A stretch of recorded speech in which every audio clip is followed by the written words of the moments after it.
Saludos, somos estudiantes de la Cátedra Tendencia e Innovaciones de la Contaduría Pública, con el licenciado Walter de Jesús Amaya Méndez. En esta ocasión vamos a hablarles un poco acerca del impacto que ha tenido el COVID-19 en los estados financieros. Los integrantes de nuestro equipo son Delmi Cecilia Flores Mejía, Janet del Sagrario Hernández, José Enrique Martínez Castro y Vanessa Turcios Martínez. Para iniciar nuestro tema impacto de COVID-19 en los estados financieros, debemos iniciar por remarcar que COVID-19 es un virus que se convirtió en una pandemia mundial para 2020, afectando a muchos países y obligando a sus gobernadores a tomar medidas desesperadas. Entre estas medidas desesperadas está el limitar el movimiento de las personas. Se ha optado también por suspender reuniones, suspender actividades turísticas, cerrar escuelas, poner paro al transporte, entre otras medidas. Al suspenderse el libre movimiento de las personas y el libre accionar de las empresas, se ha ocasionado que el consumo de las personas baje, afectando directamente la economía y las finanzas de las empresas. También se ha afectado al gremio financiero, como bancos y demás instituciones financieras que se encargan de facilitar dinero a los empresarios a través de diversos negocios. Como podemos ver, el impacto sufrido por las empresas salvadoreñas ha sido enorme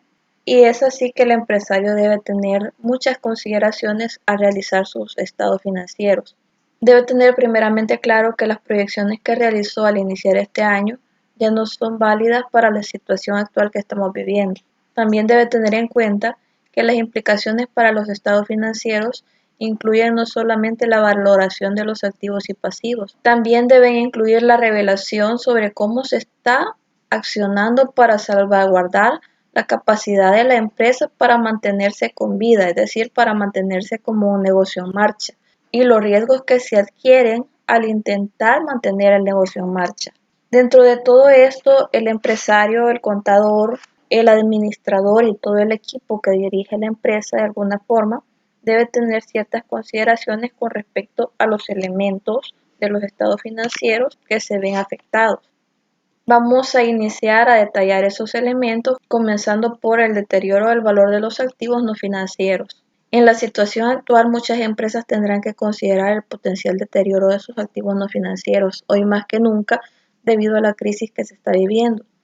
Ya la NIC 36 nos dice que se requiere que el Fondo de Comercio y los activos intangibles de vida indefinida se sometan a pruebas de deterioro como mínimo una vez al año y siempre que haya un indicador de que esos activos podrían estar deteriorados. En la situación actual que estamos viviendo hay un claro indicador de que esos activos pueden estar deteriorados, ya que todas las medidas usadas para controlar la incidencia de COVID-19, tanto en nuestro país como en otros, claro está, ha ocasionado que las empresas se detengan y se convierte en un claro indicador de deterioro de esos activos.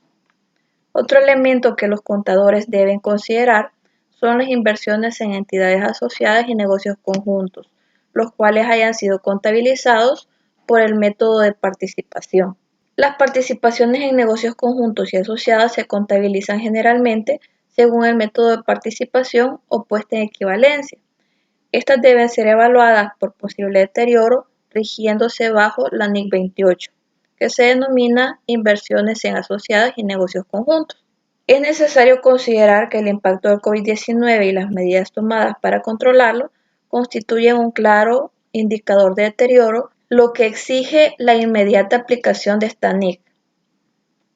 El siguiente elemento que considerar son los inventarios.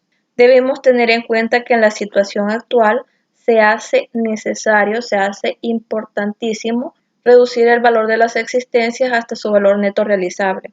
Estos deterioros podrían deberse a una menor rotación de los inventarios, a precios más bajos de las materias primas o incluso a obsolescencia causada por niveles de venta inferiores a los esperados. Si evaluamos la NIC 2 existencias, esta requiere que los costos fijos de producción sean capitalizados considerando una capacidad de producción normal, la cual no se está dando en este momento. Por consiguiente, la reducción de los niveles de producción podría afectar claramente el volumen de los costos a capitalizar.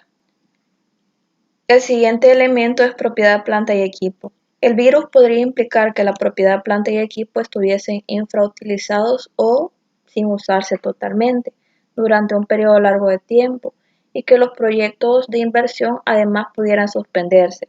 Pero nos encontramos con el hecho de que en la NIC 16, propiedad, planta y equipo, requiere que la amortización o depreciación, como mejor la conocemos nosotros, continúe imputándose en la cuenta de resultados, mientras un activo esté temporalmente ocioso. Es decir, que a pesar de que nosotros no estemos ocupando, no estemos usando nuestra propiedad, planta y equipo, nuestras máquinas, nuestros edificios, estos se van a seguir depreciando a pesar de eso. Además, la NIC 23 estipula que los costes por intereses requiere que se suspenda la capitalización de los intereses cuando se interrumpa el desarrollo de un activo. Vemos acá tres puntos muy importantes. Primero, debido al virus y las acciones para controlarlos, claramente nuestra propiedad, planta y equipo va a estar infrautilizada o sin utilizar totalmente. Pero tenemos que tomar en cuenta que las normas establecen ciertas condiciones a pesar de que eso esté sucediendo. La primera, en la NIC 16, nos dice que la amortización se va a seguir aplicando a pesar de que no estemos usando nuestra propiedad, planta y equipo. Y la 23, la NIC 23 nos dice que se permite que se suspenda la capitalización de intereses. Pasamos al siguiente elemento. En este caso serían los instrumentos financieros y arrendamientos. Vamos a considerar el deterioro de acuerdo a la NIS 9, instrumentos financieros, considerando que cuando una empresa tenga algún instrumento financiero dentro del alcance del modelo de pérdida esperada según la NIS 9, debería considerar el impacto de COVID-19 en dicho modelo.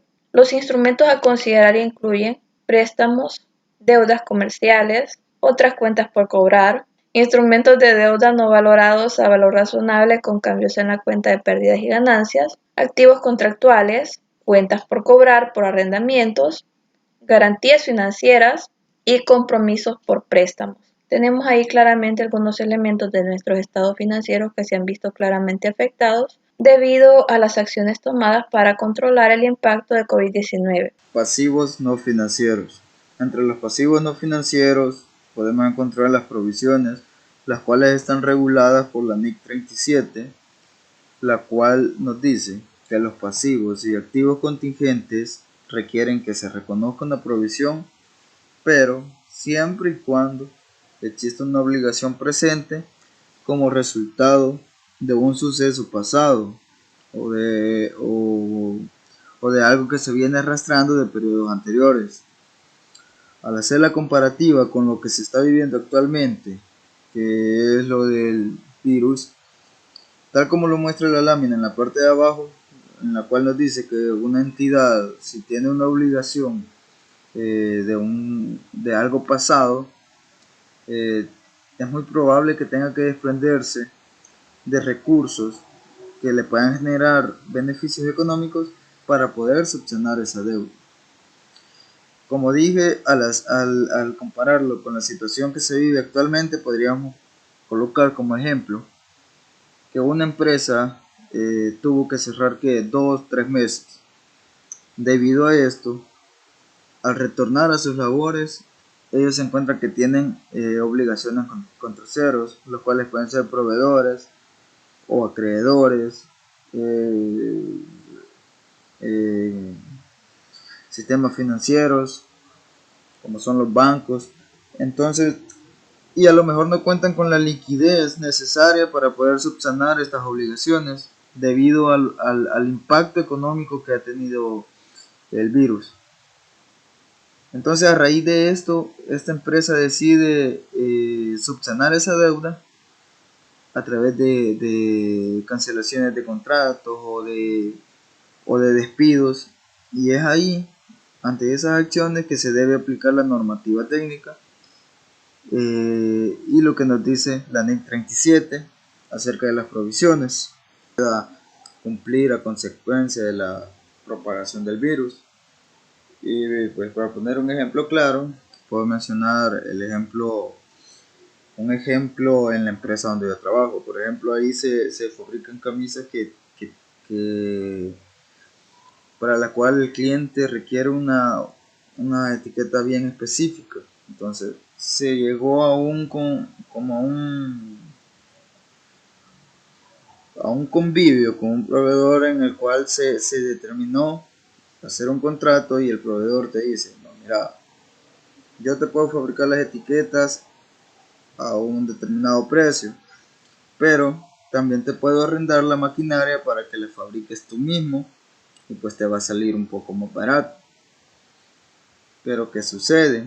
Al hacer la comparativa con lo que está sucediendo actualmente, resulta que hace un par de meses, unos 3 meses atrás, el cliente para el cual se necesitaban estas etiquetas, sus ventas se vinieron abajo y decidió cancelar la producción que ya había solicitado. Entonces, ¿qué sucede con esto? La empresa hizo un contrato con el proveedor de tener esa máquina ahí por un tiempo determinado de 6 meses. Pero ahora resulta que la máquina va a estar ahí tirada porque en la producción que se necesitaba esa etiqueta ya no procedió y por lo tanto ahora ya no van a haber ingresos por las prendas que pudieron llevar esas etiquetas, pero al proveedor la empresa debe de cumplirle con el contrato de los 6 meses.